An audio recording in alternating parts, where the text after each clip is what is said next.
বিয়ানীবাজার জলঢুপ উচ্চ বিদ্যালয়ে শিক্ষার্থীদের উপস্থিতিতে স্কুল প্রাঙ্গণ পরিণত হয়েছে তারুণ্যের উচ্ছ্বাস ও বাঙালি সংস্কৃতির পিঠা উৎসবের এক অপূর্ব মিলন মেলায়। সোমবার দুপুরে আনুষ্ঠানিকভাবে তারুণ্য উৎসবের উদ্বোধন করে মেলার বিভিন্ন স্টল পরিদর্শন করেন বিদ্যালয়ের প্রধান শিক্ষক মুসব্বির আলী সহ শিক্ষকবৃন্দ।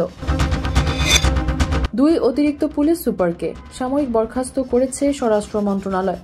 স্বরাষ্ট্র মন্ত্রণালয়ের সিনিয়র সচিব নাসিমুল গনি স্বাক্ষরিত পৃথক 2টি প্রজ্ঞাপনে তাদের বরখাস্ত করা হয়। রোববার প্রজ্ঞাপন 2টি জারি করে স্বরাষ্ট্র মন্ত্রণালয়।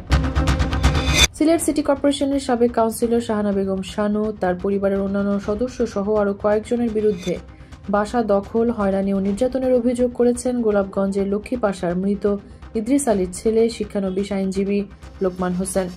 রোববার সিলেট জেলা প্রেস ক্লাবের সম্মেলন কক্ষে এই সংবাদ সম্মেলন অনুষ্ঠিত হয়। সিলেট ম্যানচেস্টার রুটে বাংলাদেশ বিমান ফ্লাইট নিরবিচ্ছিন্নভাবে চালু রাখার দাবি জানিয়েছে ইউকে এনআরবি সোসাইটির নেতারা।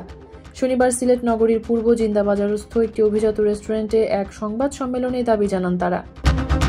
কুলাউড়ায় সীমান্তবর্তী এলাকায় জায়গা নিয়ে বিরোধের জেরে ভারতীয় নাগরিকদের হাতে আহাদ আলী নামের এক বাংলাদেশি নিহত হয়েছেন। রোববার উপজেলার কর্মধা ইউনিয়নের মুরুইছড়া সীমান্তে এই ঘটনা ঘটে। নিহত আহাদ ওই ইউনিয়নের মুরুইছড়া বস্তি এলাকার ইউসুফ আলীর ছেলে।